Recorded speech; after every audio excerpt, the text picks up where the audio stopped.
भाइयों, आज की ये वीडियो आप सबको बहुत अच्छी लगेगी क्योंकि ये मेरी पर्सनल कहानी है और पर्सनल कहानी बताना मुझे भी अच्छा लगता है और लोगों को भी सुनने में मज़ा आता है। तो चलिए शुरू करते हैं बिना किसी शुरू करते हैं जैसे हम वीडियो शुरू करते हैं। Welcome everyone, I am Sai Sajid, welcome on my YouTube channel. Today we are going to discuss random things. मतलब हम हर कोई चीज़ पे बात करेंगे, जो मेरे जहन में आ जाएगा मैं वो बोल दूंगा। भाई उतना कोई एक्सपीरियंस तो है नहीं मेरा, मैं कोई काम धंधा तो करता नहीं हूँ फिर भी बताता हूँ आपको। मैं स्कूल में था तो बस यही होता था कि भाई मेहनत करनी है पूरे साल। एक तो क्लास में टीचर को जवाब देना है, उससे अपना थोड़ा सा बनेगा, वो क्या बोलते हैं उसको, भाई टीचर का वो चमचा बनना है। दूसरी बात ये पूरे स्कूल का सेक्रेटरी बनना है, मतलब जो डाइस इंचार्ज होता है हो गया वो। बट फिर मतलब एक लीडर बनना है स्कूल में। उसके बाद होता है कि एग्ज़ाम में ग्रेड आना चाहिए, मतलब पोजीशन आनी चाहिए, तो घर वालों को बताएंगे मुझे इस क्लास में फर्स्ट पोजीशन आई है। हुआ ये, मतलब इसी में लगे हुए थे। तो ज़िंदगी ऐसे ही चलती रही। 10th तक यही जहन में था कि पोजीशन लानी है। और जब मैंने 10th का एग्ज़ाम दिया, किन हालात में दिया, पेंडेमिक चल रहा था, कोविड। तो कोविड की वजह से सारा कुछ बर्बाद हो गया, मेहनत सारी ज़ाया हो गई।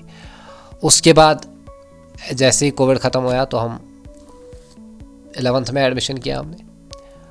तो भैया हम तब भी मेहनत करते थे, तब भी यही था कि पोजीशन लानी है, पढ़ना है। और जब मैंने 12th का एग्ज़ाम दिया तो मैंने डिस्टिंक्शन लाई। अपने आसपास के लोगों से सबसे ज़्यादा मार्क्स मैंने 12th में सिक्योर किया। और सिक्योर करने के बाद मैं थोड़ा सा ओवर कॉन्फिडेंट हो गया कि मतलब आई एम समथिंग, मतलब एक्साइटमेंट हो गई। 12th एक्साइटमेंट 10 दिन तक रही। और फिर जैसे कॉलेज में एडमिशन लिया, मैं मैंने रील्स में, अपनी पहली रील्स में बताया कि कॉलेज जाना फजूल है, वहाँ से डिग्री मिलती है। लेकिन मैं बताता हूँ, कॉलेज में एडमिशन लेने के बाद ही मुझे रियलाइज़ हुआ कि भाई हमने अपने 12 साल ज़ाया किए हैं। चलो ठीक है, 8th तक हम नादान थे, 8th तक हमें कुछ पता नहीं था, तो वो सब चलता रहेगा। लेकिन 8th के बाद हमें अकल आ जानी चाहिए थी कि व्हाट वी आर डूइंग।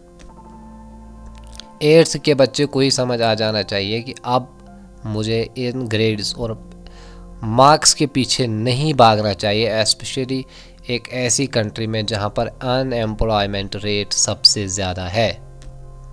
समझो इस बात को। अब यहाँ से आपको एक नया रास्ता देखने की कोशिश कम से कम करनी है। जैसे कि मैं आपको एग्जांपल देता हूँ, अगर मैंने यही कंटेंट क्रिएशन 8th में शुरू की होती, जब मैं 8th क्लास में पढ़ता था, ये अलग बात है, तब मेरे पास फ़ोन नहीं था। लेकिन अगर मैंने कैसे करके भी घर वालों को कन्विंस करके एक फ़ोन लिया होता और व्लॉगिंग से शुरू किया होता, फिर भी आज कुछ नहीं तो मेरी यूट्यूब चैनल मोनेटाइज तो हुई होती। इंस्टाग्राम, फेसबुक पर, सोशल मीडिया पर मेरी प्रेजेंस आज बहुत तगड़ी होती, अगर मैंने तब इस बारे में सोचा होता। तब यही था कि मार्क्स लाने हैं, ग्रेड लाने हैं। अब वो मार्क्स कार्ड पता नहीं कहाँ है, अब वो मतलब 12th पास सर्टिफिकेट पता नहीं कहाँ है। क्या ही होगा उस सर्टिफिकेट से, क्या ही होगा उस मार्क्स कार्ड से, अब मेरी ज़िंदगी पर कौन सा इम्पैक्ट पड़ेगा उसका, फजूल है ना। तो इसी तरह से जब मैं कॉलेज गया, वहाँ पर मुझे समझ आया, अब मैं फिर से वही गलती दोहरा रहा हूँ। जब मैं कॉलेज में था, मैं अकेला बैठा हुआ था, कोई नहीं था मेरे साथ, वहाँ पर कोई फ्रेंड नहीं था, मैं अक्सर अकेला ही बैठता था वहाँ पर। तो मुझे ये ख्याल आया कि मैं फिर से वही गलती दोहरा रहा हूँ जो मैंने 12 साल तक की।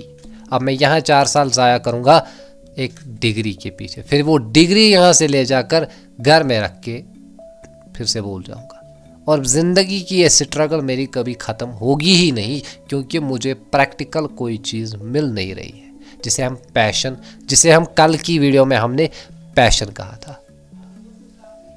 बात पैशन की आ जाती है फिर से वहाँ पर।